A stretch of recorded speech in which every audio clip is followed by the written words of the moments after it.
श्री कृष्ण गोविंद हरे मुरारी हे नाथ नारायण वासुदेव। श्री कृष्ण गोविंद हरे मुरारी हे नाथ नारायण वासुदेव।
जय राधा माधव कुंज बिहारी गोपी जन वल्लभ गिरिवर धारी।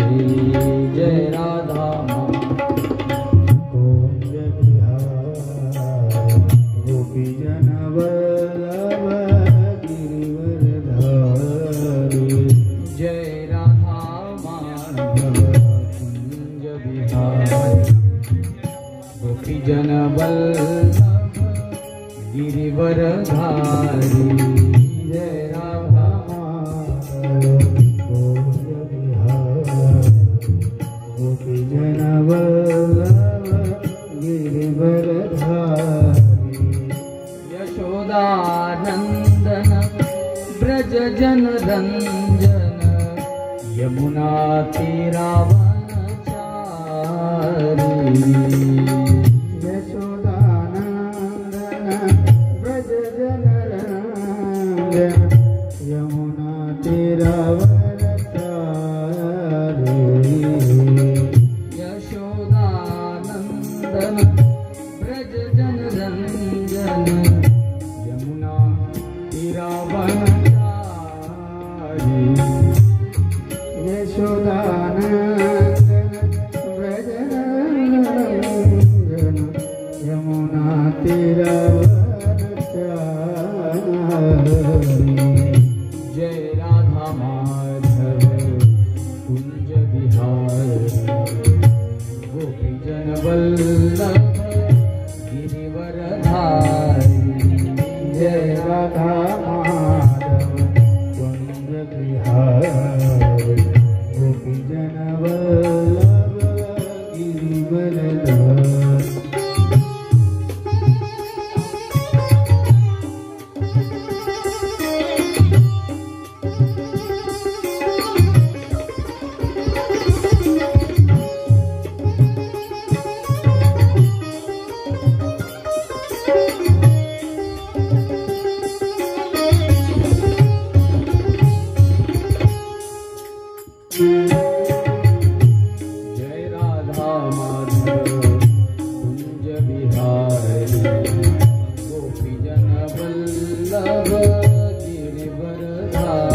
हरे कृष्ण कृष्ण कृष्ण हरे हरे हरे राम राम राम हरे हरे हरे कृष्ण कृष्ण कृष्ण हरे हरे हरे राम राम राम हरे हरे हरे कृष्ण कृष्ण कृष्ण हरे हरे हरे राम राम राम हरे हरे हरे कृष्ण कृष्ण कृष्ण हरे हरे हरे राम राम राम हरे हरे हरे कृष्ण कृष्ण कृष्ण हरे हरे हरे राम राम राम हरे हरे हरे कृष्ण कृष्ण कृष्ण हरे हरे हरे राम राम राम हरे हरे हरे कृष्ण कृष्ण कृष्ण हरे हरे हरे राम राम राम हरे हरे हरे कृष्ण कृष्ण कृष्ण हरे हरे हरे राम राम राम हरे हरे हरे कृष्ण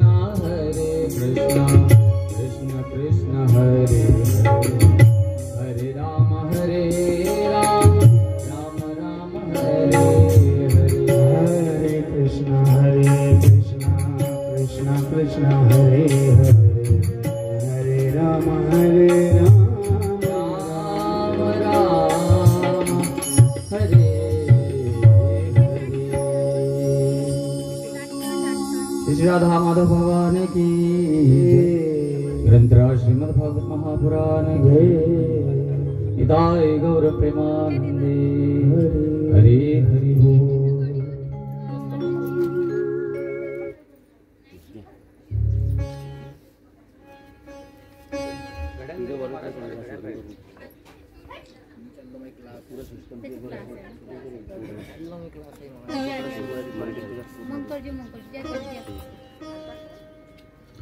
हरे कृष्णा।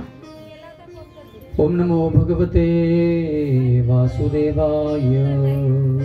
ओम नमो भगवते वासुदेवाय। ओम नमो भगवते वासुदेवाय। ओम नमो भगवते वासुदेवाय।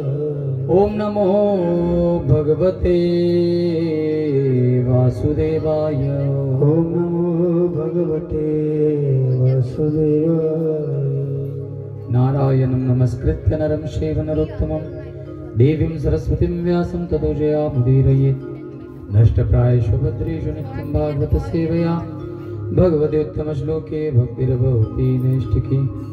कृष्णाय वासुदेवाय देवकी नंदनाय च नन्दगोपकुमाराय गोविन्दाय नमो नमः। ॐ अज्ञानतिमिरान्धस्य ज्ञानाञ्जनशलाकया चक्षुरुन्मीलितं येन तस्मै श्रीगुरवे नमः। हे कृष्ण करुणा सिन्धु दीनबन्धो जगत्पते गोपेश गोपिकान्त राधाकान्त नमोस्तुते। तप्तकाञ्चन गौराङ्गी राधे वृन्दावनेश्वरी वृषभानुसुते देवी प्रणमामि हरिप्रिये। वाञ्छाकल्पतरुभ्यश्च कृपा सिन्धुभ्यः च पतितानां पावनेभ्यो वैष्णवेभ्यो नमो नमः। नमो विष्णुपादाय कृष्णप्रेष्ठाय भूतले श्रीमते भक्तिवेदांत स्वामिन्निति नामिने। नमस्ते सारस्वती देवी गौरवाणी प्रचारिणे निर्विशेष शून्यवादी पाश्चात्य देशतारिणे। जय श्री कृष्ण चैतन्य प्रभु नित्यानंद श्री अद्वैत गदाधर श्रीवासादि गौर भक्तवृंद। हरे कृष्णा कृष्ण कृष्ण हरे हरे हरे राम राम राम हरे हरे। हरे कृष्णा कृष्ण कृष्ण हरे हरे हरे राम राम राम हरे हरे। हरे कृष्णा कृष्ण कृष्ण हरे हरे हरे राम राम राम हरे हरे। मुखं करोति वाचालं पंगुं लंघयते गिरिं यत्कृपातमहं वन्दे श्रीगुरुं दीनतारिणं परमानन्दमाधवं श्री चैतन्येश्वरम्।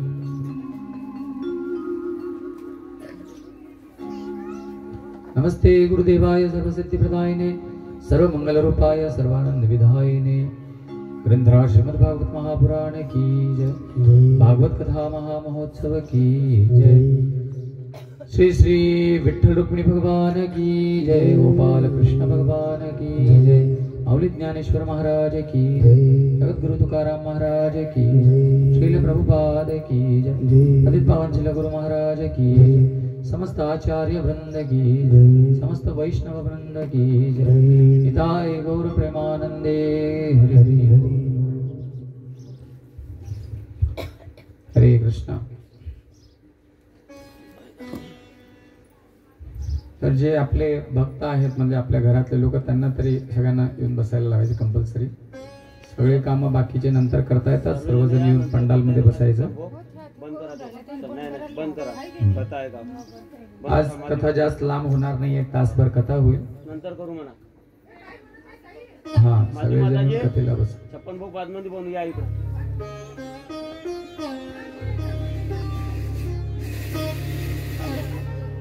हरे कृष्ण। सकाळचं सत्र आहे,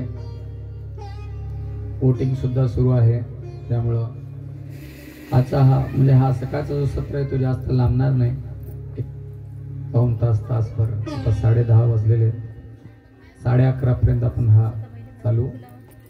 लोकांची संख्याही कमी आहे। आजचं शिक्षण खूप महत्वाचं आहे, मुद्दा खूप महत्वाचा आहे।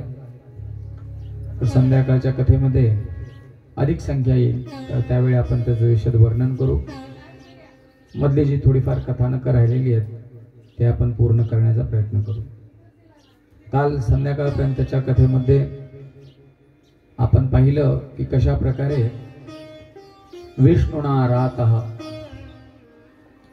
भगवान श्री विष्णूंद्वारे, भगवान श्री कृष्णांद्वारे त्यांच्या विशेष कृपाशीर्वादाने परीक्षित राजाचं त्यांच्या मातेच्या गर्भामध्ये संरक्षण झालं। परीक्षित महाराज, आजपर्यंत असं कधी झालं नाही की ब्रह्मास्त्राच्या प्रभावाने किंवा ब्रह्मास्त्राच्या माऱ्याने कोणी वाचलं असेल, परंतु भगवंतांचा प्रभाव इतका महान आहे, इतका श्रेष्ठ आहे, इतका विशेष आहे। भगवान श्री कृष्णांनी त्या दिव्य अस्त्राला परास्त केलं आणि त्या गर्भस्थ बाळाला, जे अजून जगातही आलेलं नाहीये, अजून बेचाऱ्याचा जन्मही झालेला नाही, जेव्हा एखादा व्यक्ती द्वेषाच्या आहारी जातो त्यावेळेला ती लोक दुसऱ्याला होणाऱ्या त्रासासाठी, दुसऱ्याच्या अधोगतीसाठी कोणत्याही स्तराला जाऊन कोणत्याही प्रकारचं दुष्कर्म करायला तयार असतात। आणि अशा प्रकारची कार्य, अशा प्रकारची कर्म केवळ आणि केवळ हेवा, मात्सर्य आणि द्वेष या कारणाने अशी कामं होतात। लोकांना असं वाटतं आपलं नुकसान झालं तरी हरकत नाही, पण माझ्यापेक्षा जास्त त्याचं नुकसान झालं पाहिजे, अशी लोकांची काय आजकाल वृत्ती झालेली। एक व्यक्ती होते, त्यांनी देवाला प्रसन्न केलं, आशीर्वाद प्राप्त केला, देवा मला वरदान द्या। देवाने त्यांना एक घंटी दिली, म्हणे तू ही घंटी वाजवायची आणि जे हवंय ते मागून घ्यायचं। अशी घंटी आपल्याला मिळाली तर काय बी, नुसतं घंटी वाजवायचं, गाडी पाहिजे गाडी, बंगला पाहिजे बंगला, नुसतं घंटी वाजवायची आणि तुम्हाला ती वस्तू तुरंत काय होणार आहे, मिळणार आहे। असा आशीर्वाद त्या देवाने त्या भक्ताला दिला। भक्त घंटी घेऊन खूप प्रसन्न झाला, पण देव म्हणाले पहा, याच्यामध्ये एक महत्वाची आणि जाणून घेण्यालायक गोष्ट अशी आहे की ही घंटी वाजून तू जे काही मागशील त्याच्यात दुप्पट तुझ्या बाजूच्या घरवाल्याला मिळणार। तू एक कार गाडी मागितलीस, शेजाऱ्याला 2 मिळणार. तू 1 किलो सोनं मागवलंस, शेजाऱ्याला 2 किलो मिळणार. इतकं सांगताच त्या भक्ताचं तोंड पडलं. आता ती खुशी राहिली नाही, प्रसन्नता राहिली नाही. आणि घरी आला, काय हवं ते मागायचा. टिंग टिंग टिंग टिंग घंटी वाजवायचा, कार गाडी दे. बघायचा बाजूच्या दारात 2 गाड्या उभ्या. काय बी मागायचा, सोनं नाणं दे, हिरे जवाहरात दे, माणिक पाचू मोती दे, धन दे, धान्य दे, खानपान दे, जितकंही मागायचा. पायलीभर इकडं ज्वारी आली, तिकडं 2 पायली. तर एवढं सगळं घरामध्ये सोनं नाणं पैसा अडका सगळं ऐश्वर्य असून सुद्धा दुखी होता. का दुखी होता? दुसऱ्याच्या घरात माझ्यापेक्षा जास्त आहे. आता काय करू काय करू, त्याने लय डोकं काजवलं आणि त्याने रागाने ते घंटी हातात घेतली आणि काय केला, टिंग टिंग टिंग टिंग टिंग टिंग टिंग टिंग घंटी वाजवली आणि म्हणला, देवा माझा 1 डोळा फुटू दे.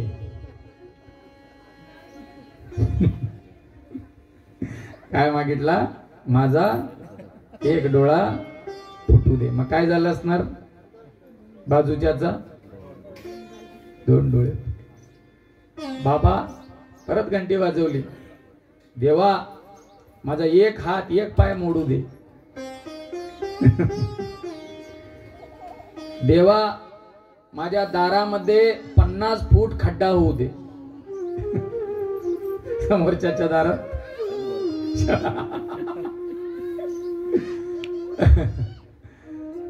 बस एवढंच कथानक, याच्या पुढे मला सांगायला जमणार नाही. सांगण्याचा अर्थ असा आलं का महाराज लक्षात? अशी वृत्ती लोकांची झालेली आहे. माझं नुकसान झालं तरी, माझा 1 हात पाय डोळा मोडला तुटला फुटला तरी हरकत, पण दुसऱ्याचे 2 फुटले पाहिजे, दुसऱ्याचं माझ्यापेक्षा जास्त नुकसान झालं पाहिजे, अशी वृत्ती लोकांची झालेली आहे. त्या राक्षसाला काही जमलं नाही, काही पटलं नाही, काही आवडलं नाही. एखादा व्यक्ती खुश झाला असता की बाबा भीमार्जुनासारख्या लोकांच्या तावडीत राहून सापडून सुद्धा मी जिवंत आहे, मी वाचलोय, एखादा व्यक्ती त्याच्यातच सुख समाधान मानला असता. परंतु हा राक्षस वृत्तीचा अश्वत्थामा असं केला नाही. त्यांनी त्या बिचाऱ्या एका निष्पाप बाळावर ब्रह्मास्त्र चालवलं. विचार करा, हे ब्रह्मास्त्र इतकं भयंकर अस्त्र आहे. 1 अस्त्र अखिल ब्रह्मांडाला नष्ट करू शकत. ब्रह्मास्त्र, एवढी ताकद त्या अस्त्रामध्ये. आणि ते कुणावर चालवलं? एका अबला स्त्रीवर चालवलं, महिलेवर, बेचारी जी गर्भवती होती. आणि असं बाळ जे बेचारा अजून या जगातही आलेलं नाहीये. म्हणजे द्वेषापोटी माणूस कितल्या खालच्या स्तराला जाऊ शकतो, तुम्ही विचार करा. किती, त्याला काही सीमा आहे का? परंतु हिंदीमध्ये एक म्हण आहे, असं म्हणतात, जाको राखे साईया मार सकेना होय, बाल न बाका हो सके म्हणे.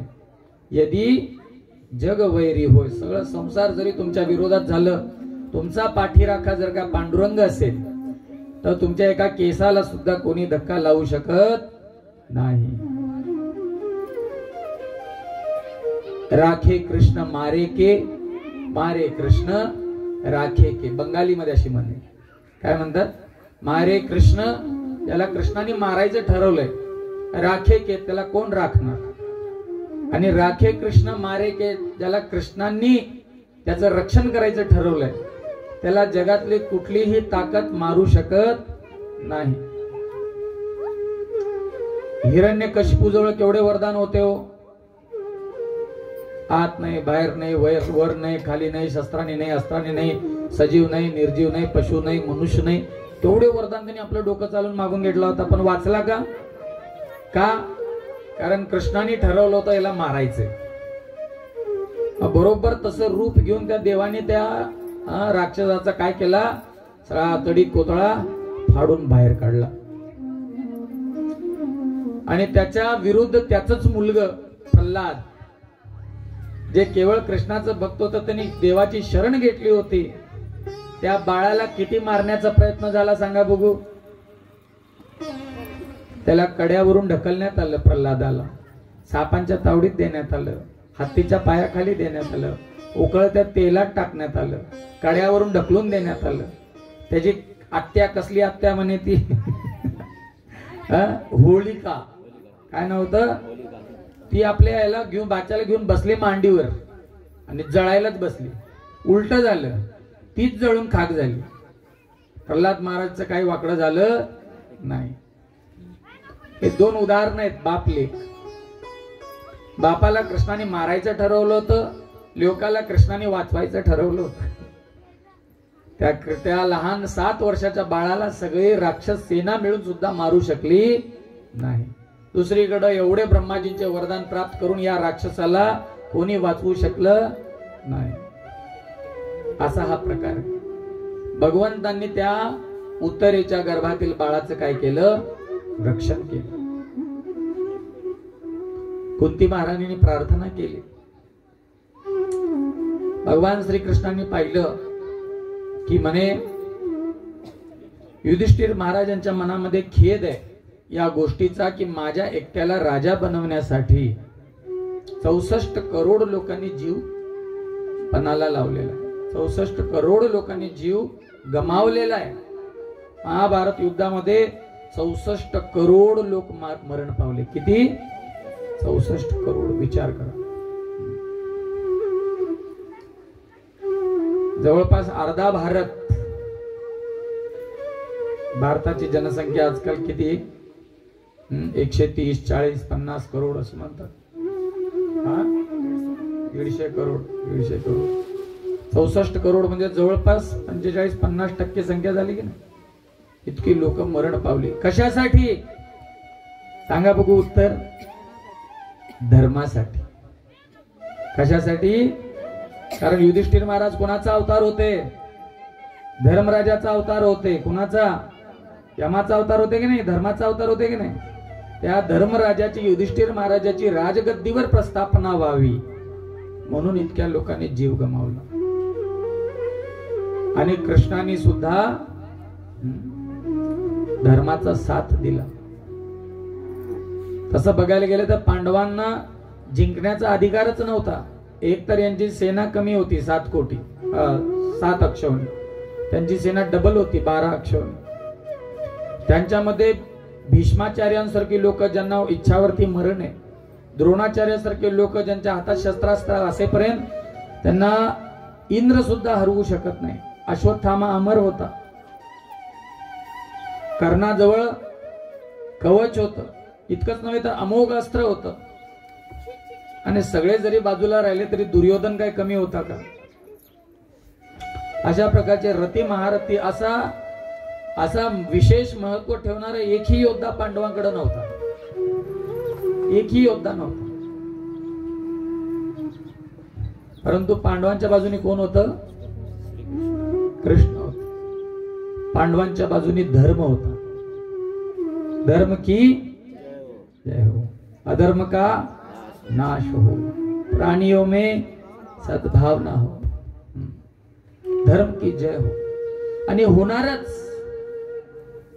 धर्म जो आहे तो छळला जाऊ शकतो, त्रासला जाऊ शकतो, त्याला परीक्षा द्यावी लागू शकते, परंतु त्याची पराजय होऊ शकत नाही. येतो धर्म ततो जय असं म्हणलेलं आहे. जिथं धर्म आहे तिथं विजय निश्चित आहे. विजयस्तु पांडुपुत्राणाम येशाम पक्षे जनार्दन हा शास्त्रात सांगितलेलं.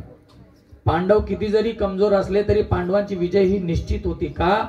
येशाम पक्षे जनार्दन, ज्यांच्या पक्षामध्ये योगेश्वर कृष्ण होते, धर्मात्मा कृष्ण होते, धर्म प्रतिपालक कृष्ण होते, धर्माचे संरक्षक कृष्ण होते, ज्यांचा अवतारच धर्म संस्थापनार्थाय संभवामी युगे युगे, ज्यांचा अवतारच धर्माच्या स्थापनेसाठी होतो. अशा कृष्णाच्या, केवळ एकट्या कृष्णाच्या पक्षामुळे किंवा कृष्ण पांडवांच्या पक्षात आल्यामुळे पांडवांचं काही बिघडवू शकले नाहीत. एवढे सगळे हजारो शेकडो लाखो सैनिक मिळून, 100 कौरव मिळून सुद्धा प्रत्येक क्षणोक्षणी भगवान श्रीकृष्णांनी पांडवांचं काय केलेलं आहे? रक्षण केलेलं आहे. भीष्म पितामहांनी सुद्धा पांडवांना मारलं असतं. यांच्या बाजूने लढणारा एकमेव अर्जुनच होता. त्या अर्जुनाला मारले असते तर युद्ध तिथंच संपलं असतं. आलं का लक्षात? अर्जुनाला भीष्माचार्याने निर्धार केला, याला मारून टाकतो आज मी, काही झालं तरी. दुर्योधन पोचला भीष्मांकडं आणि म्हणाला, पितामहा तुम्ही पक्षपात करताय, तुम्ही जे आहे ना युद्ध केल्याचं नाटक करताय, नाटक. नाहीतर तुम्ही निर्धार केला, तुम्ही ठरवलं तर पांडवांना यमराज तरी वाचू शकेल का म्हणे. ते म्हणाले, नाही नाही तू माझ्यावर आरोप लावत आहेस. ते म्हणले, आरोप नाहीये, खरी गोष्ट आहे. तुम्ही जे आहे ना चीटिंग करताय, पार्सलिटी करताय. अच्छा तुला असं वाटतंय? हे बघ, ही 5 बाण मी उद्या काढून ठेवतो आणि हे 5 बाण उद्या प्रत्येक पांडवांच्या छातीत नाही रोवलं तर माझं नाव बदलून टाक.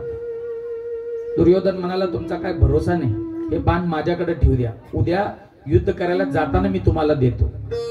ते म्हणाले, ठीक आहे, हे ठेव तुझ्याकडे 5 बाण. ते बाण आपल्याजवळ सुरक्षित कोणी ठेवलं? दुर्योधनाने ठेवलं. आणि ही गोष्ट कुणाला कळाली? कृष्णाला. भगवंतांनी कुणाला पाठवलं? अर्जुनाला पाठवलं. कुणाला? अर्जुनाला. म्हणे त्या दुर्योधनाला आठवण करून दे, जेव्हा जंगलामध्ये तुम्ही वनवास भोगत असताना तो तुम्हाला छळायला तिथं आला होता, त्यावेळी गंधर्वांनी त्याला पकडलं होतं आणि त्यावेळी अर्जुनांनी त्या गंधर्वाच्या तावडीतून या दुर्योधनाला वाचवलं होतं. त्यावेळी दुर्योधनाने सांगितलं होतं, अर्जुना एके दिवशी तुला काय तोंडाने एक वरदान मागशील ते मी नक्की देणार आहे, असं सांगितलं. वनवासात असताना विचार करा बघा, भक्त कसे असतात, धर्मात्मा कसे असतात. त्या दुर्योधनाला त्या वर्जित क्षेत्रामध्ये गेल्या असता त्या सगळ्या गंधर्वांनी पकडला आणि मारून टाकायचा प्लॅन केला. ही गोष्ट युधिष्ठिराला कळाली. अर्जुनाला म्हणले, जा त्याला वाचव. अर्जुन म्हणले, आपल्या जीवनातला सगळ्यात मोठा काटा तर तोच आहे, आपोआप मरतय तर बरं झालं ना, आपण मोकळे होऊ. नाही नाही नाही नाही, इथं आपली दोघांची भांडणं चालली, तिथं आपण कौरव आणि पांडव आहे. परंतु एक तिसरा माणूस जर का मध्ये आला तर आम्ही कौरव 100 आणि पांडव 5 नाही, आम्ही दोघं मिळून 105 आहे. आली का गोष्ट लक्षात? आणि जाऊन त्या अर्जुनाने आपल्या भावाला भाऊ समजून वाचवलं. आणि त्या काळचे दुश्मन, शत्रू, राक्षस सुद्धा प्रामाणिक होते बरं. अर्जुनाने सहज जाऊन दुर्योधनाला म्हणले, ते 5 बाण दे. तो म्हणला होता ना एक वरदान देतो, दे ते 5 बाण इकडे. मागचा पुढचा विचार न करता दुर्योधनाने ते 5 बाण कोणाला दिले? हे घे बाबा अर्जुन, मला माहित आहे तुला कोण पाठवलं असेल. दुसऱ्या दिवशी भीष्माचार्य म्हणले, दे दे 5 बाण, आज पांडव संपले समज. तो हात जोडला, म्हणला, बाबा 5 बाण तर नाहीत माझ्याकडे. म्हणे, कुठे गेली? दिली अर्जुनाला. बघ असं आहे. भीष्माचार्यांच्या तावडीतून 5 पांडवांना देवाने वाचवलं. कल्पना करा, प्रत्येक क्षणोक्षणी भगवंतांनी रक्षण केलं. नाहीतर त्या कौरवांच्या समोर 2-5 मिनिटं हे पांडव टिकले नसते. लहान मुलं होती ती त्यांच्या समोर. भीष्मासमोर काय, त्यांनी शंकराला प्रसन्न केलेलं आहे, परशुरामाला प्रसन्न केलेलं आहे. अशा भीष्मांसमोर कोणी उभारू शकतं का? अशा द्रोणाचार्यासमोर ते उभारू शकतात का, ज्यांनी त्यांना धनुष्यबाण चालवायला शिकवलं अर्जुनाला? द्रोणाचार्यांनी सांगितलं, याला संपून टाकतो. द्रोणाचार्याच्या हातातून शस्त्रास्त्र खाली कसं ठेवायचं? कृष्ण म्हणले युधिष्ठिराला, काय म्हण? अश्वत्थामा हत, अश्वत्थामा मेला म्हण. ते म्हणले, अहो मी खोटं कसं बोलू, अश्वत्थामा मेलाय कुठं? मग भीमाला सांगितलं, तिथं अश्वत्थामा नावाचा हत्ती होता, त्याला मारून टाकलं. म्हणे, ठीक आहे, मी अश्वत्थामा हत म्हणेन, पण हे सुद्धा म्हणेन की मला माहित नाही माणूस होता की जनावर होत. मी म्हणेन अश्वत्थामा हत नरो वा कुंजरो वा. कृष्ण म्हणाले, ठीक आहे, तुम्हाला काय बोलायचं बोला, मी सेटिंग लावतो. इकडे जसं यांनी म्हणलं अश्वत्थामा हात, त्या ठिकाणी भगवंतांनी बँड बाजा लावून ठेवला होता. जोरात वाद्य चालू करायची, धाड धाड धाड धाड. पुढचं वाक्य त्या म्हाताऱ्याला ऐकूच द्यायचं नाही द्रोणाचार्याला. तसं द्रोणाचार्यांनी ऐकलं, युधिष्ठिराच्या तोंडातून अश्वत्थामा मेला, आता माझं मुलगच राहिल्याने एक लढू कशासाठी. त्यांनी शस्त्रास्त्र काय केलं, खाली ठेवलं. तिकडून दृष्टद्युम्न आला, त्यांनी त्यांचा शिरच्छेद केला, पांडवांचं रक्षण झालं.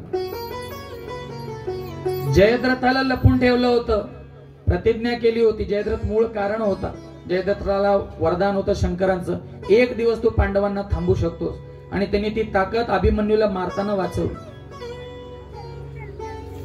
त्याच्या कारणाने अभिमन्यू मेला. म्हणून दुसऱ्या दिवशी सूर्यास्ताच्या आधी जर का अर्जुनाने प्रतिज्ञा केली, मी या जयद्रथाला नाही मारलो तर मी काय करणार, आत्मदाह करणार, अग्नीत उडी मारणार. संध्याकाळपर्यंत या कौरवांनी ठरवलं, या अर्जुनाला त्या जयद्रथापर्यंत पोहोचूच द्यायचं नाही. कृष्णाने पाहिलं की आता सूर्य मावळत आला, अजून काय जयद्रथ हाती लागला, अर्जुन जर का मेला तर यांचं युद्ध काय झालं, संपलं. कुणाकडे एवढं दिव्यास्त्र नाहीये. भगवंतानी आपला अंगठा दाबला जमिनीवर, सूर्य झाकून टाकला. सूर्य झाकला, यांना वाटलं मावळला, आणि सगळे नाचत बागडत सगळे अर्जुनासमोर आले. मार उडी, मार उडी, तयार करा रे, याच्यासाठी चिता तयार करा, अग्नीत उडी मारेल. अर्जुन सुद्धा बेचारा खाली तोंड घालून तयार झाला उडी मारायला. सगळ्यात पुढे नाचणारा कोण होता, कोण होता, जयद्रथ होता. भगवंतानी अंगठा बाजूला काढला, सूर्य परत आकाशात आला. काय म्हणाला कृष्ण, भगवान श्रीकृष्ण काय म्हणाले, तो पहा सूर्य आणि हा जयद्रथ. अच्छा, जयद्रथाची मुंडी जर का जमिनीवर पडली असती तरी मारणाऱ्याची मुंडीमध्ये स्फोट झाला असता त्याच्या डोक्यामध्ये. बरं, असं पण एक वरदान त्याच्या वडिलांनी दिलं. अर्जुन असा बाण मार, त्याचा बाप जो आहे तो हिमालयात तपस्या करत बसलाय, त्याच्या मांडीवर जाऊन पडलं पाहिजे मुंडकं. असा बाण मारला, त्याच्या बापाच्या वट्ट्यात जाऊन पडलं. बापाने दिलं खाली ढकलून, बाप बी मेला. ही सगळी करामत कुणाची, कृष्णाची. प्रत्येक ठिकाणी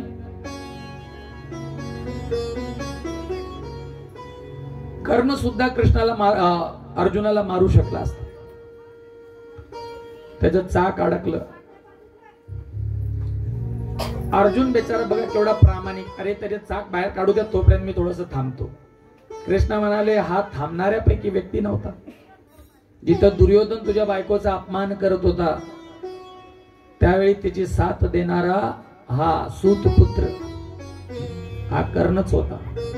अशा अशा गोष्टी आठवण करून दिल्या. रागाच्या भरात अर्जुनाने वध केला, त्या कर्णाचा वध केला. इतकंच नव्हे, महाभारताचं युद्ध संपलं. बरं, संपल्यानंतर एक नियम असा असतो की पहिला सारथी खाली उतरतो, मग रथावरचा रथी खाली उतरतो. कृष्ण म्हणाले, अर्जुना तू आधी खाली उतर. अर्जुन म्हणाले, देवा हे नीतींच्या विरुद्ध आहे, पहिला ड्रायव्हर खाली उतरतो, रथ चालवणारा होतो. मला जास्त शांतपणा सांगायची गरज नाही, जेवढं सांगितलंय तेवढंच करायचं. आणि हा मी उतरतो देवा खाली. अर्जुन नमन करून खाली उतरला. लांब व्हा सगळे, लांब व्हा, दूर व्हा सगळे, दूर व्हा. वर कोण बसले होते, हनुमानजी बसले होते. हनुमानजी ते सुद्धा हुंकार करून उडून गेले. भगवान कृष्ण उतरून खाली आले.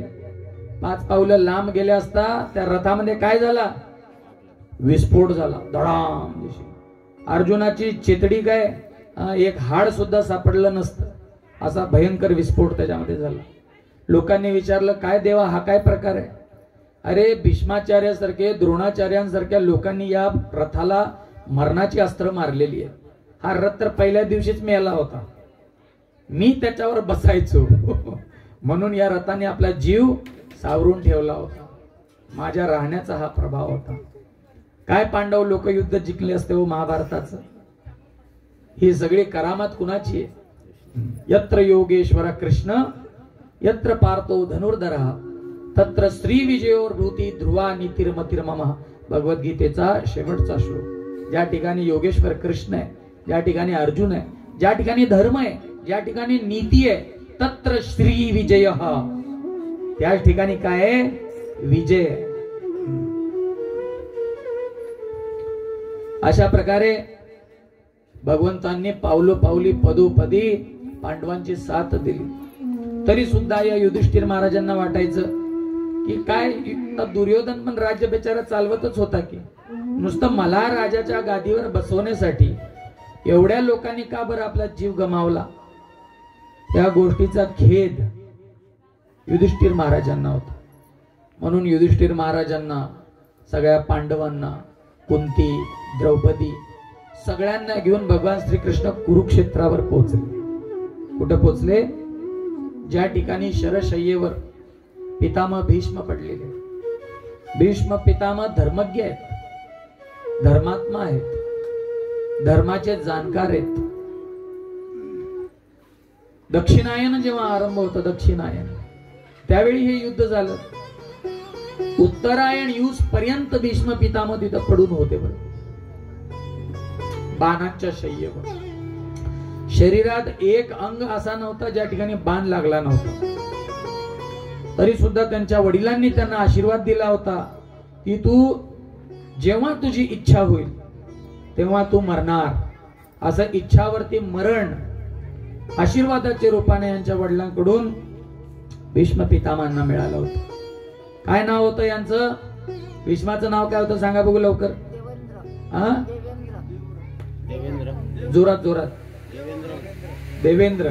Very good. हा, प्रभूजींना बरोबर माहित आहे. देवव्रत. काय नाव होतं? देवव्रत. परंतु यांना भीष्म का म्हणू लागले? त्याने भीषण अशी प्रतिज्ञा केली, आजीवन अखंड ब्रह्मचारी राहील, संतती उत्पन्न करणार नाही, जी या राजसिंहासनावर दावा ठोकेल. असे नेते मंडळी एकेकाळी होते. आजचे नेते कोणाला आपल्या मुला, प्रत्येक जणांना आपल्या मुलाला राजगद्दीवर बसवायचं आहे का? एक बाई म्हणते माझा मुलगा राजा बनू दे, एक माणूस म्हणतो माझा मुलगा राजा बनू दे, एक म्हातारा म्हणते माझी मुलगी राजा बनू दे. प्रत्येक जण आपल्या मुला बाळाला राजगद्दीवर बसवण्यासाठी तडपडत आहे. आणि कुठं हे राजासारखी लोक, बाबा उद्या जाऊन माझी मुलं राजगद्दीवर दावा ठोकतील म्हणून यांनी लग्नच केलं नाही भीष्म पितामहांनी, म्हणून यांचं नाव पडलं भीष्म. काय नाव पडलं? भीष्म. अशा प्रकारे त्या शरशय्येवर पहुडलेले भीष्माचार्य त्या ठिकाणी सगळे हे पांडव भगवान कृष्णांसहित पोचले. महान विनम्रता त्या पांडुरंगाची, त्या नारायणाची, त्या पार्थसारथी भगवान श्रीकृष्णाची. भीष्माचार्यांच्या चरणाजवळ प्रभू उभे आहेत. कृष्ण कुठं उभे आहेत? ज्याच्या पायामध्ये लक्ष्मी लोटांगण घेते असा लक्ष्मीपती नारायण आपल्या भक्तांच्या पायाजवळ उभा आहे. भीष्मदेवांच्या. अजून एक ठळक कारण काय की माझ्या भक्ताला माझं डोळ्यासमोर सरळ दर्शन झालं पाहिजे म्हणून देव कुठं उभे आहेत? पायाजवळ उभे आहेत. बाजूला जवळच युधिष्ठिर महाराज उभे आहेत. डोक्याजवळ एकदम अर्जुन जरा जिवलग होता, प्रिय होता म्हणून डोक्यात जवळ येऊन बसलेला आहे. भीष्म हसत हसत म्हणले, अर्जुना बाळा एवढी सुंदर गादी तू मला दिली आहेस, अरे पण लोड द्यायचं विसरला ना, तकिया कुठे? तकिया गादीवर. डोकं कुठे ठेवू? ते म्हणले जा रे पळा, जावा एकदम कापूसासारखे एकदम नरमा नरम असे लोड घेऊन यांच्या डोक्याखाली. भीष्म म्हणले असे लोड चालणार नाही, जशी गादी तशी उशी पाहिजे. गादी कशाची आहे? बाणांची. उशी सुद्धा कशाची पाहिजे? बाणांची. डोळ्यामध्ये अश्रू आले अर्जुनाच्या. पाणावलेले डोळे घेऊन त्यांनी परत 2-4 बाण मारले. उशीच्या आकाराची ती अशी तयार झाली बाणांची शय्या. त्याच्यावर उचलून त्यांचं डोकं ठेवण्यात आलं. वार्तालाप करू लागले. मध्येच म्हणाले, अर्जुना खूप तहान लागलीये, मला काय हवंय? पाणी हवंय, पाणी. हा बोलवा रे, बिस्लरी बाटल्या आणा. ते म्हणाले नाही नाही, मला माझी तहान गंगाजळाने भागणार. कशाने? मी गंगापुत्र आहे, त्या निमित्ताने माझी आई येईल मला भेटायला. तू गंगेचं आव्हान कर. गंगेचं आव्हान करून त्या ठिकाणी अर्जुनाने बाण मारलेलं आहे. त्या ठिकाणी गंगा कुंड प्रकट झालेला आहे. तुमच्यापैकी कोण गेले का कुरुक्षेत्राला? हात वर करा. गेलंय? नाही गेलं? नक्की जा. त्या ठिकाणी ते गंगा कुंड पण आहे, भीष्माचं मंदिरही आहे आणि बाणावर झोपलेले भीष्माचार्य सुद्धा त्या ठिकाणी तुम्हाला दिसतील. आज सुद्धा ते झाड आहे त्या कुरुक्षेत्रावर, ज्या ठिकाणी उभारून कृष्णाने गीता सांगितली. बोधी तो वृक्ष आहे, खूप विशेष वृक्ष.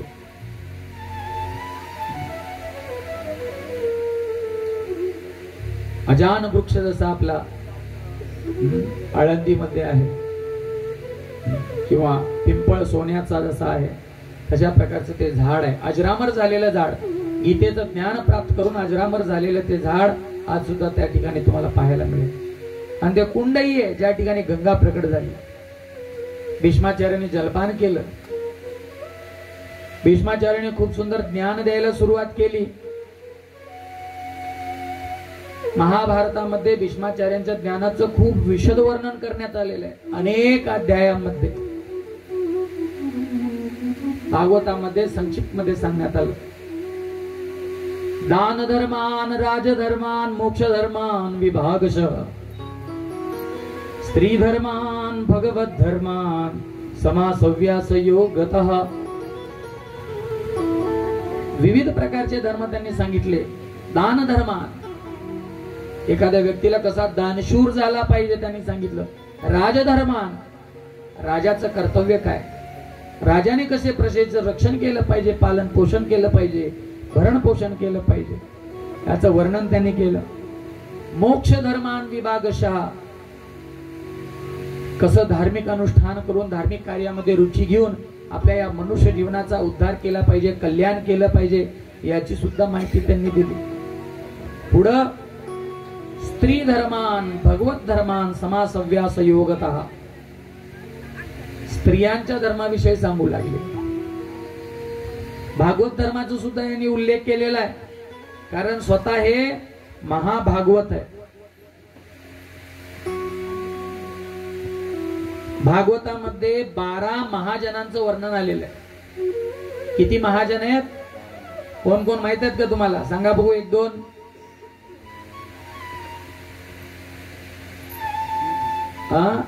शिवजी आहेत. व्हेरी गुड, खूप छान. अजून अजून वा छान. स्वयंभू नारद शंभू कुमार कपिलो मनु प्रल्हाद जनक भीष्म बलिर्वैयासकीर यमः. हे 12 महाजन आहेत. स्वयंभू म्हणजे ब्रह्माजी, स्वयंभू नारद शंभू, नारद मुनी, शंभू म्हणजे शंकर. स्वयंभू नारद शंभू कुमार कपिलो मनु, 4 कुमार, कपिल भगवान, मनु महाराज, स्वयंभू मनु. प्रल्हाद जनक भीष्म, प्रल्हाद महाराज, जनक महाराज सीतेचे वडील. प्रल्हाद जनक भीष्म स्वतः भीष्माचार्य. बली महाराज, वैयासकी म्हणजे सुखदेव गोस्वामी आणि यमराज. या 12 जणांना महाजन म्हणलेलं आहे. काय म्हणलेलं आहे? महाजन म्हणलेलं. या 12 महाजनांमध्ये भीष्माचार्यांचं नाव आलेलं आहे, म्हणून त्यांनी भागवत धर्माचंही वर्णन केलं. एखाद्या वेळेला शारीरिक धर्माचा थोडासा उल्लेख म्हणा किंवा त्याचं कार्य कमी जास्त झालं हरकत नाही, परंतु माणसांनी भागवत धर्माचं अवलंबन निश्चित केलं पाहिजे. असा धर्म जो कृष्णाची भक्ती शिकवतो, पांडुरंगाची भक्ती शिकवतो, असा धर्म जो तुम्हाला गौमातेचं रक्षण करायला शिकवतो, यज्ञ यागांचं रक्षण करायला शिकवतो, साधू संतांचं रक्षण करायला शिकवतो, धर्माचं रक्षण करायला शिकवतो, असा धर्म. असा धर्म म्हणजे भागवत धर्म.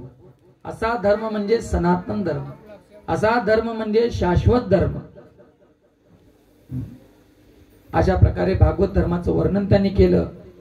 आणि जेव्हा स्त्री धर्माचं वर्णन करत होते, स्त्रियांनी कसं राहावं, आपल्या नवऱ्याप्रती कसं प्रामाणिक राहावं, कशा प्रकारे सेवा करावी, याचं वर्णन करत असता जवळच द्रौपदी उभी होती. द्रौपदी, आणि तिला थोडस हसू आलं. द्रौपदीला हसू आलं भीष्म पितामह त्या ठिकाणी थांबले आणि त्यांनी विचारलं, बाळा, हा बाई, काय कारण आहे सांग बघू, तू का हसली? तेव्हा द्रौपदी हात जोडून म्हणाली, भीष्मा, हे पितामह, हे भीष्मदेव, मला माफ करा, चुकून मला हसू आलं. त्यावेळी भीष्म म्हणाले, हा काही हसण्याचा प्रसंग नाही. एक व्यक्ती शरीर सोडतोय, शरशय्येवर पहुडलेला आहे, साऱ्या शरीरामध्ये घाव झालेले, करुण दृश्य त्या ठिकाणी आहे. अशा परिस्थितीमध्ये कुणाला हसायला येऊ शकतं?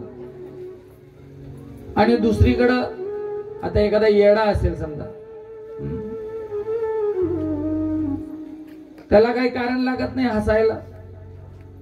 त्याला काय घेणं देणं, कथा चालले का काय चालले का काय चालले, ते येडा आहे, ते कुठं बी जाईल आणि काय बी करील, आहे नाही. तर भीष्माचार्य म्हणाले, लेकी तू वेडी बी नाहीयेस विनाकारण हसायला. मग तुझ्या हसण्याचं कारण काय होतं? एका महान राजाच्या द्रुपदाची तू पोरगी आहेस, भवितव्यामध्ये होणाऱ्या सम्राट, चक्रवर्ती सम्राट युधिष्ठिर महाराजांची तू पत्नी आहेस. अशा स्त्रीने कुठेही परिस्थिती बघता न बघता कुठेही हसावं, कुठेही दात काढावं, हे काय शोभतं का? तुझ्या हसण्याचं कारण सांग. तेव्हा ती म्हणाली, पितामह, मला या गोष्टीचं हसू आलं की जेव्हा माझा अपमान केला जात होता कुरुसभेमध्ये, जेव्हा मला विवस्त्र करण्याचा प्रयत्न झाला, त्यावेळी त्या सभेमध्ये तुम्ही पण बसला होता, मला आठवतंय. तुमच्यामध्ये एवढी ताकद होती, तुमच्यामध्ये एवढं सामर्थ्य होतं की तुम्ही एक आवाज टाकला असताना, हे नाटक बंद करा, कुणाची लायकी नव्हती, कुणाची हिंमत नव्हती तुमच्या समोर उभं राहायची. तो आंधळा धृतराष्ट्र, त्याचं तर काही चालतच नव्हतं, दुर्योधनाची सुद्धा मजल झाली नसती. परंतु धन्य आहे ते विदुरजी, बेचारे तोंड घेऊन उठून निघून तरी गेले, पण तुम्ही तिथंच बसून राहिले आणि हे कुकृत्य तुम्ही आपल्या या डोळ्यांनी, उघड्या डोळ्यांनी पाहिलं. त्यावेळी तुम्ही हे जे आज शांतपणा सांगताय, हे जे ज्ञान सांगताय, त्यावेळी कुठे गेलं होतं?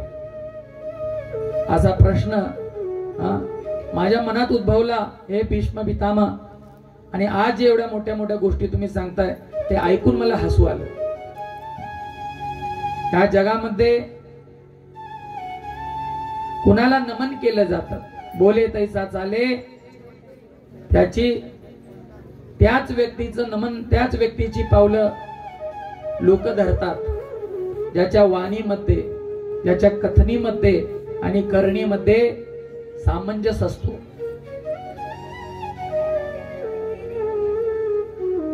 जो आपल्या वचनांचं पालन करतो, जे बोलतो ते करून दाखवतो, अशा व्यक्तीचा जगामध्ये सन्मान केला जातो. या ठिकाणी तुम्ही प्रवचन तर खूप चांगलं देताय, परंतु जेव्हा करायची पाळी होती त्यावेळी तुम्ही हे कार्य केलं नाही. तुम्ही माझी लाज राखली का? नाही राखली. मग आज तुम्हाला काय अधिकार आहे या स्त्री धर्माविषयी इतकं बोलण्याचा? तेव्हा भीष्म पितामह हसू लागले. भीष्म पितामह म्हणाले, बाळा, गेल्या 6 महिन्यापासून मी या बाणांच्या टोकावर पडलेलो. किती महिन्यापासून? तू माझे हात धरून बघ, माझं कातळ कापून बघ, तुला माझ्या शरीरामध्ये एक सुद्धा रक्ताचा थेंब दिसणार आहे का? नाही. या बाणांनी सगळं ओढून घेतलेलं आहे, एक थेंब सुद्धा रक्त राहिलेलं नाही. मग तू म्हणशील त्या काळी परिस्थिती काय होती ते नीट लक्ष देऊन ऐक. तुझ्या प्रश्नाचं उत्तर आहे.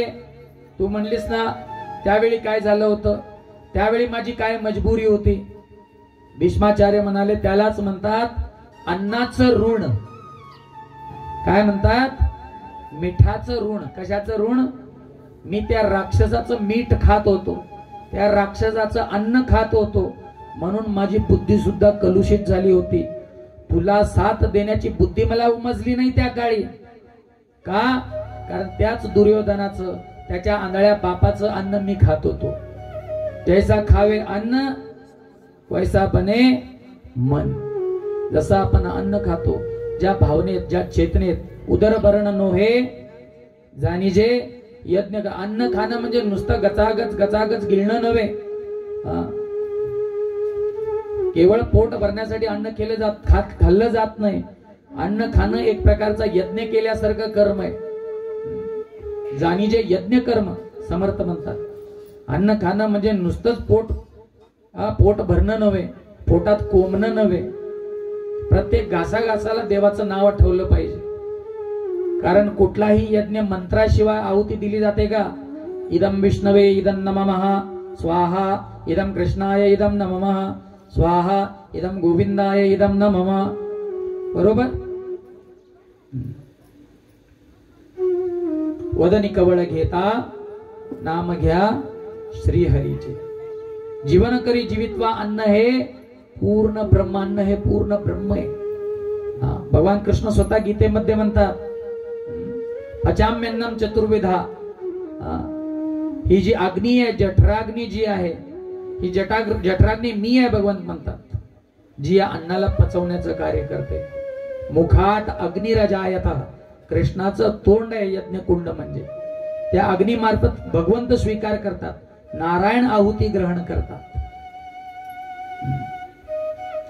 म्हणून शुद्ध भावनेमध्ये, शुद्ध चेतनेमध्ये देवाला नैवेद्य दाखवलेला प्रसादच सदैव ग्रहण करायचा.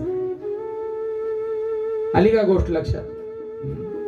यज्ञ शिष्टशिन संतो मुच्यंते सर्व किल्विषयी भुंजते ते त्वगम पापाये पचन्ते आत्मकारणात. भगवान कृष्ण गीतेत म्हणतात जो व्यक्ती देवाला भोग लावून खातो मुच्यंते सर्व किल्विषयी, सगळ्या पापातून तो मुक्त होऊन जातो. परंतु ये पचन्ते आत्मकारणात, जो केवळ पोट भरण्यासाठी खातो तो भुंजते ते त्वगम पापा, तो अघम पाप, तो पाप खातोय. जो पोट भरायसाठी खातोय तो काय खातोय? पाप.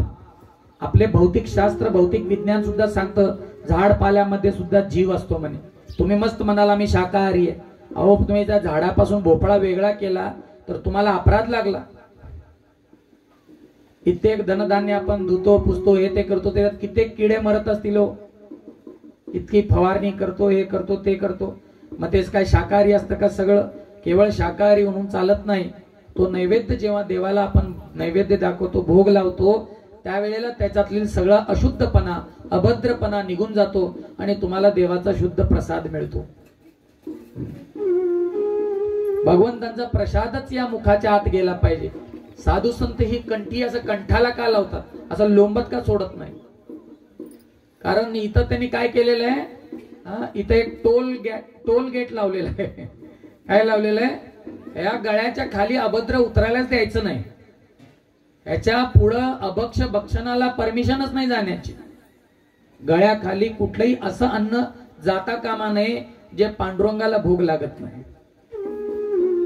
आमच्या इस्कॉनचे भक्त तर किती शुद्ध असतात, कांदा लसूण बी खात नाही. सांगा तुम्ही म्हणाल कांदा लसूण खायला काय हरकत आहे?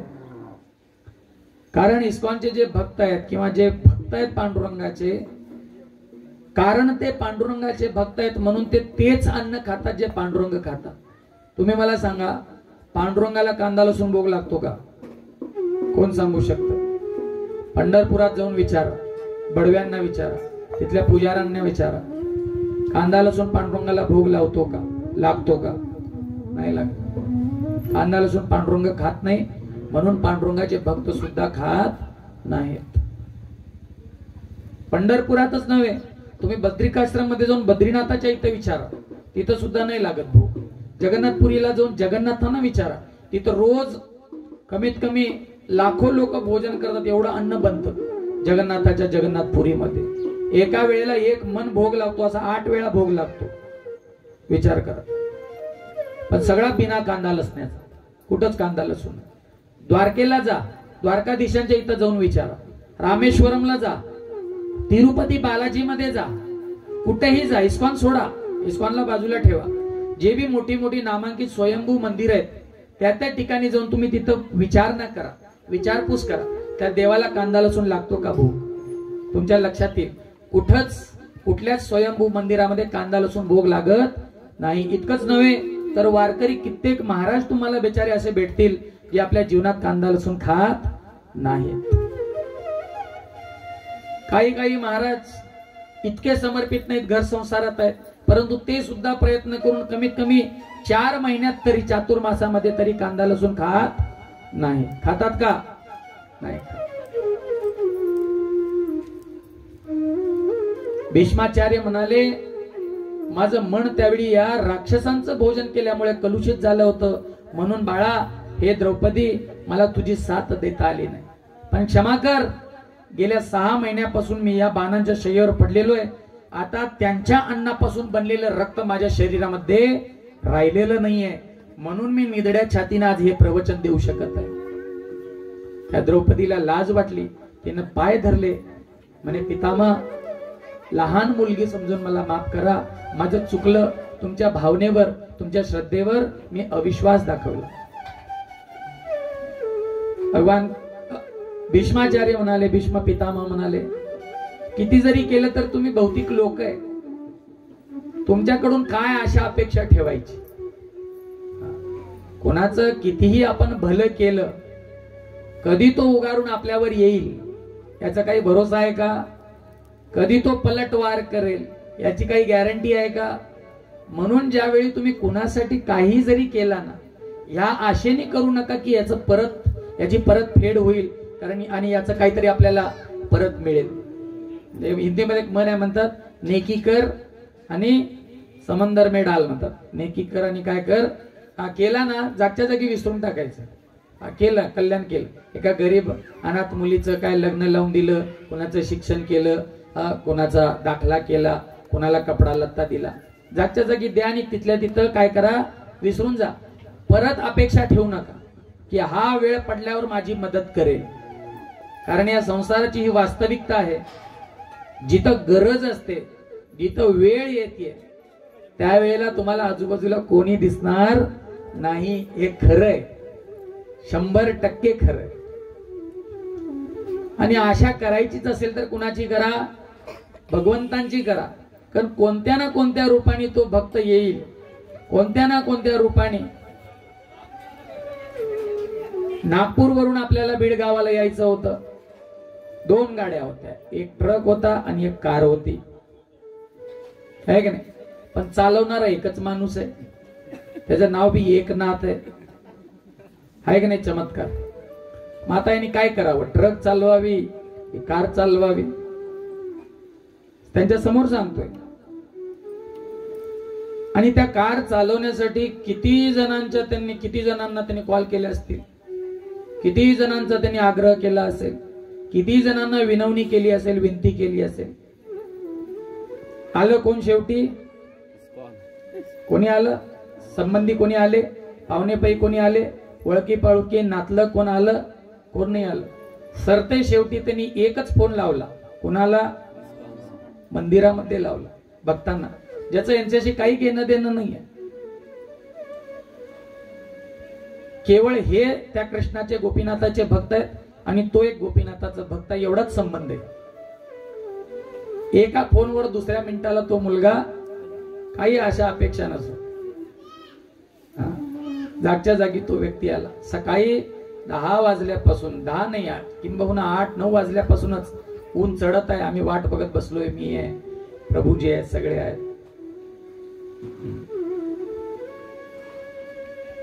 ऊन उतरायला लागला, अशी पाळी आली.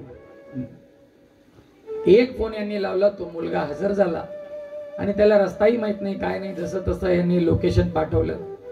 तो कामाला आला आणि त्यांनी काही आशा अपेक्षा न ठेवता गाडी सोडून इथून कसं जायचं, काय जायचं, काय कल्पना नाही. चला, प्रभूजीने सांगितलं जायचं म्हणजे जायचं.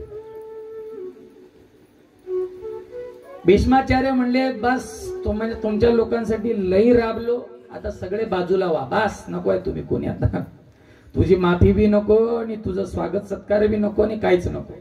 सगळ्यांना बाजूला केलं, सगळे बाजूला व्हा, बस लई पाहिलं, आता पाहायची इच्छा राहिली नाही. सगळ्या नातलगांना अर्जुन म्हणाला, मी तर बसतो डोक्यात, तू तर पहिला लांब हो. सगळ्यांना बाजूला केलं. कृष्ण सुद्धा बाजूला जाऊ लागले.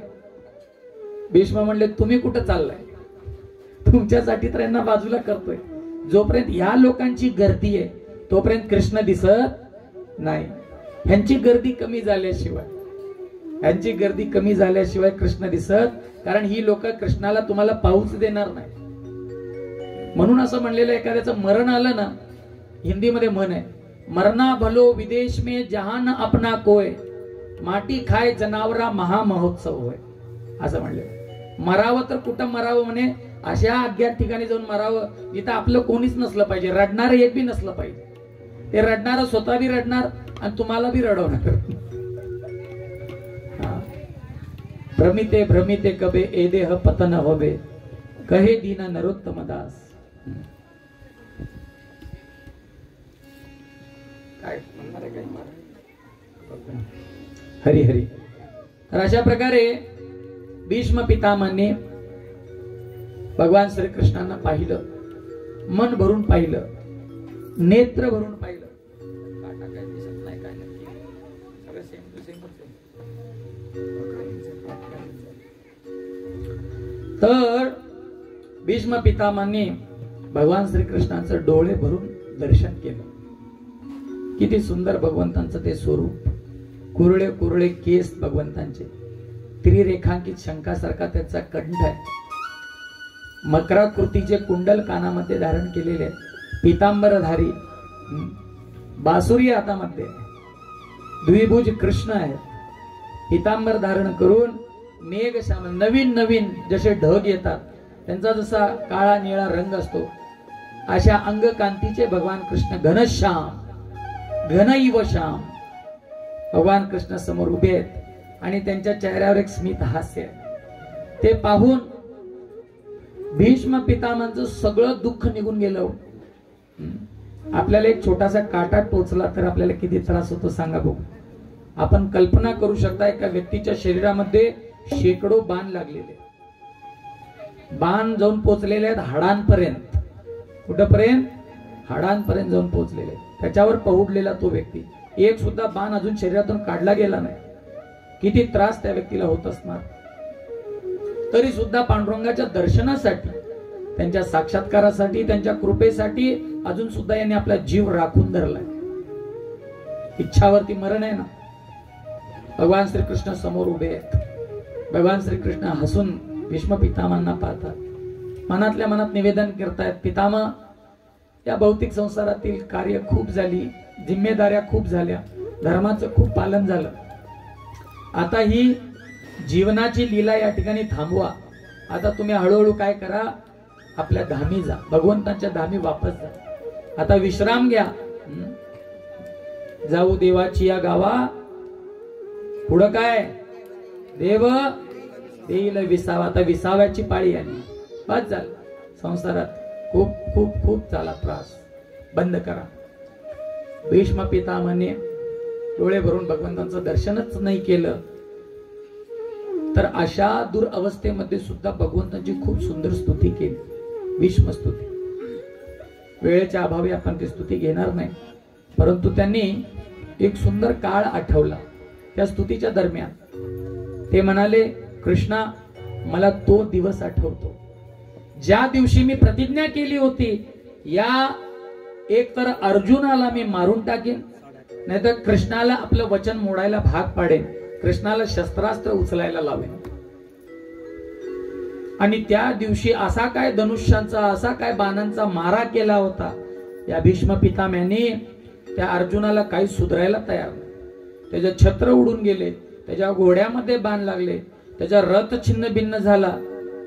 इतकंच नव्हे तर त्या अर्जुनाला गांडीवर, धनुष्यावर ती दोरी असते, प्रत्यंचा म्हणतात, ते चढवायचा वेळ सुद्धा मिळत नव्हता. इकडं लावायला जायचं की तिथं तोडून टाकायचे भीष्म पितामह. बाणाने झाकून टाकलं होतं अर्जुनाला.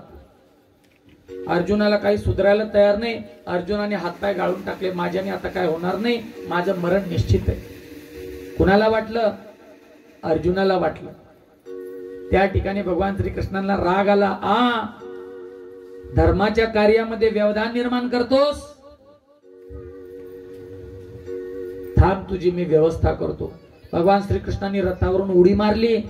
जवळच एक तुटलेला रथ पडला होता, त्या रथाचं चाक ओढून घेतलं, गरा गरा गरा गरा हातामध्ये फिरवत त्या रथाच्या चाकाचं सुदर्शन केलं आणि धावून गेले त्या भीष्मावर.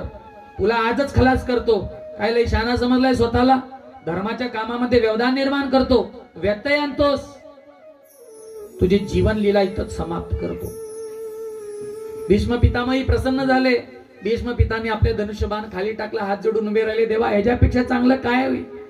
तुमच्या श्री करकमलांनी आज मला मरण येणार आहे, ह्याच्यापेक्षा सुंदर मरण अजून कोणतं असू शकतं? या आणि माझा जीव घेऊन टाका. माझी शेवटची आहुती आपल्यासाठी स्वीकार करा. अर्जुन पळत पळत आला, कृष्णाचे पाय धरले. देवा, अशा प्रकारचं कार्य करू नका, अशा प्रकारचा कलंक आपल्या माथ्यावर घेऊ नका. आपल्या भक्ताला तुम्हीच मारणार, आपल्या हाताने मारणार, आणि तेही प्रतिज्ञा केली असताना कोणतंही शस्त्रास्त्र मी उचलणार नाहीये.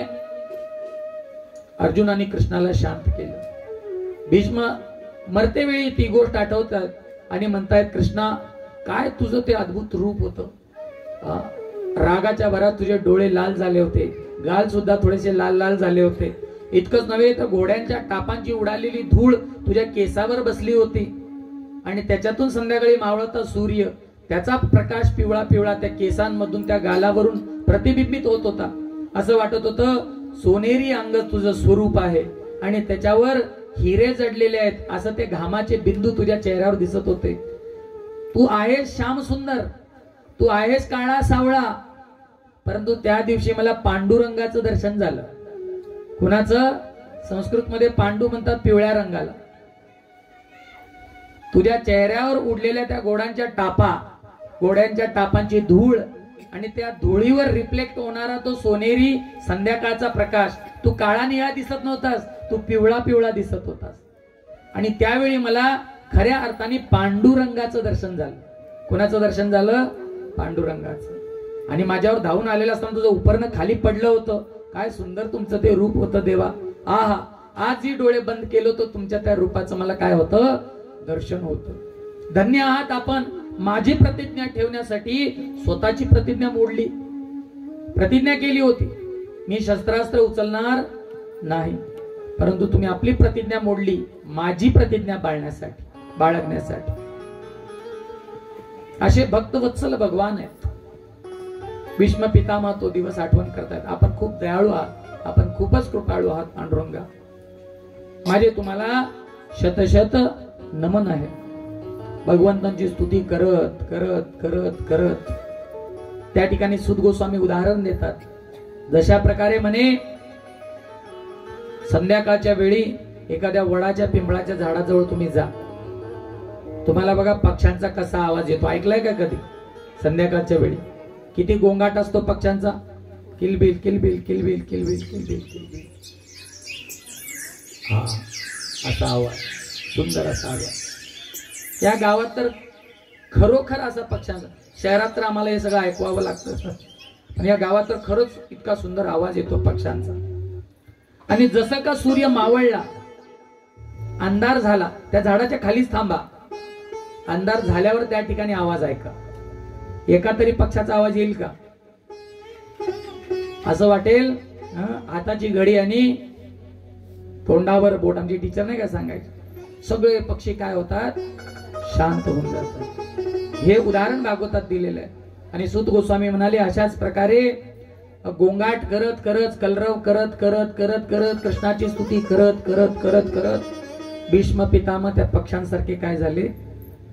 शांत झाले. हरे कृष्णा हरे कृष्णा कृष्ण कृष्ण हरे हरे, हरे राम राम राम हरे हरे. अशा प्रकारचं मरण माणसाला आलं पाहिजे. काय आपल्या घरात पडून टाचा घासत तिथंच मलमूत्र त्याग करत, ही माझी लेक, हे माझा लोक, हे माझा नातू, असं इवळत मरण्यात काही आनंद नाही. ह्याच्यात काही ऊर्ध्व गती नाही. मरण कसं यावं या ठिकाणी भीष्म देवांनी आपल्याला दाखवून दिलं. स्वतः पांडुरंग भगवान श्रीकृष्ण डोळ्यासमोर आहे, मुखातून भगवंतांचं नाव येत आहे आणि भगवंतांचं चिंतन करत करत, ध्यान करत करत, देवाचं दर्शन करत करत शरीर सोडणं म्हणजे ही आयडियल मृत्यू आहे, हे आदर्श मृत्यू आहे. अशा प्रकारची मृत्यू आली पाहिजे. आणि अशा प्रकारचं मृत्यू येण्यासाठी जीवनभर सराव केला पाहिजे. जो जीवनभर देवाचं नाव घेत नाही, सरते शेवटी त्याच्या तोंडातून देवाचं नाव येणार आहे का? नाही. पण जो जीवनभर देवाचं नाव घेत आहे मग त्याला कधी का मरण येणार? त्याच्या मुखात काय असणार आहे? भगवंतांचं नाव असणार आहे. अशाच प्रकारे एक भक्त भगवंतांना प्रार्थना करतोय, भगवंता कशी मृत्यू आली पाहिजे. खूप सुंदर एक छोटस भजन या ठिकाणी आपण घेऊ आणि या सत्राला आपण या ठिकाणी विश्राम देऊ.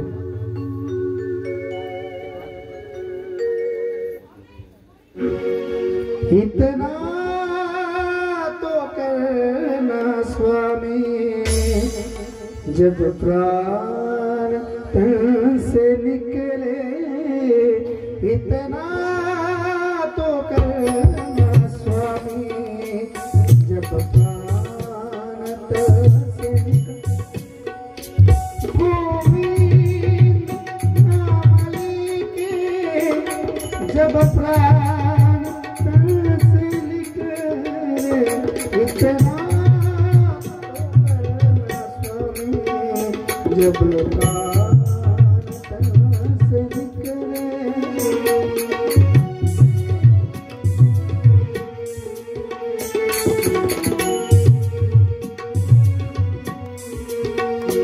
श्री गंगा जी का तट हो, यमुना का बंसी बट हो.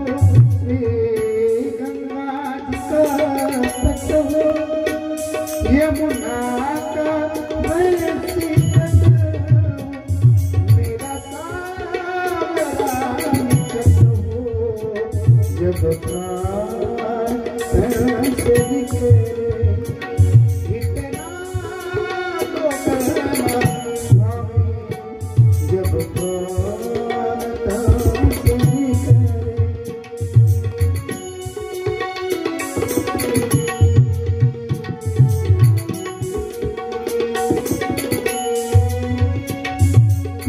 पीताम्बरी कसी हो, शबनम में यह कसी हो.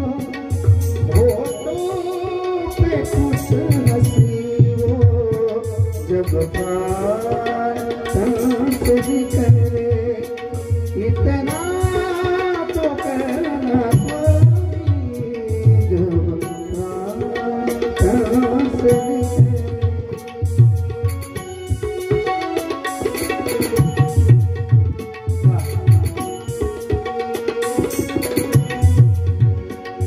जब कंठ आवे, कोई रोग ना सतावे. जब कंठ आवे, कोई रोग ना सतावे. यम दर्शन दिखावे, जब प्राण तन से निकले. स्वामी, जब प्राण तन से निकले.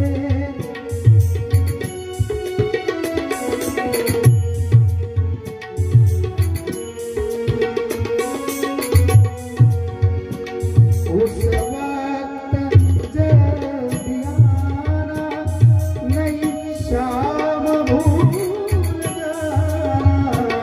उस वक्त जब नई शाम भूल जाना. राधा को साथ लाना, राधा को साथ लाना. जब प्राण तन से निकले. इतना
माणसाने ही दोन कामं करायची.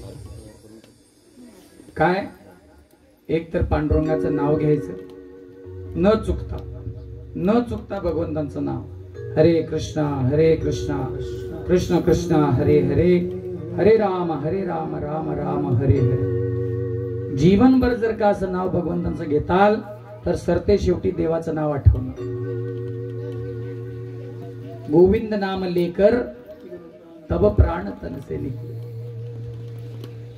आणि त्याचबरोबर न चुकता रोज देवाला प्रार्थना करायची की देवा, कदाचित त्यावेळी मला आठवण येणार नाही येणार सांगता येत नाही. काही लोकांचं मरण तर कोम्यात असतानाच मरून जातात, असं बी होऊ शकतं. इतना तो करना स्वामी जब प्राण तन से निकले. माझ्यासाठी देवा बाकी काही कर नाही कर, माझ्या कर्मानुसार मी त्या सगळ्या गोष्टी प्राप्त करणारच आहे, पण एवढं तर कर. काय कर? गोविंद नाम लेकर तब प्राण तर से निकले. सर ते शेवटी जेव्हा डोळे झाकायची पाळी येईल, तूच मला तुझं नाव आठवण करून दे, अशी रोज प्रार्थना करायची. देवा, मरते वेळी तुझं नाव माझ्या मुखातून आलं पाहिजे, अशी रोज प्रार्थना करायची आणि रोज भगवंताचं नाव घ्यायचं. मग अशा व्यक्तीला जगामध्ये घाबरायची गरज नाही. मृत्यू कधी काय येईना, तो निश्चित पांडुरंगाच्या चरणापर्यंत पोहोचल्याशिवाय राहणार नाही. हरे कृष्णा कृष्ण कृष्ण हरे हरे, हरे राम राम राम हरे हरे.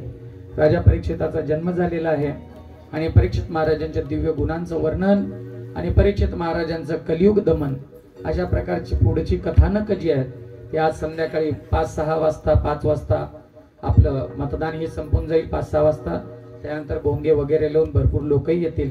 संध्याकाळच्या सत्रामध्ये आपण कथा आपली खूप आता मागे राहिलेली आहे.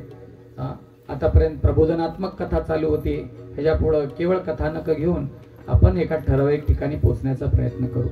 तर संध्याकाळी सर्वांना कळकळीची विनंती आहे, योग्य वेळी उपस्थित राहा आणि भागवत कथेचा परिपूर्ण लाभ घ्या. फार फार धन्यवाद. हरे कृष्ण. सर्वांसाठी प्रसाद आहे, प्रसाद घेतल्याशिवाय कोणी प्रस्थान करायचं नाही. ग्रंथराज श्रीमद भागवत महापुराण की एक छोटस 1-2 मिनिटं थांबून. श्री राधे गोविंदा मन बजले हरि का प्यारा नाम है. श्री राधे गोविंदा मन बजले हरि का प्यारा नाम है.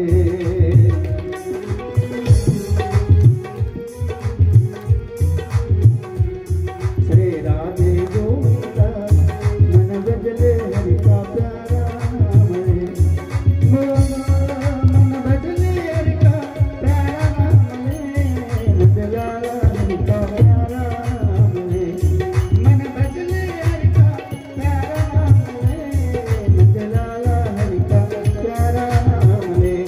श्री राधे गोविंदा मन बजले हरि का प्यारा नाम है. श्री राधे गोविंदा मन बजले हरि का प्यारा नाम है. श्री राधे गोविंदा मन बजले हरि का प्यारा नाम है. श्री राधे गोविंदा मन बजले हरि का प्यारा नाम है.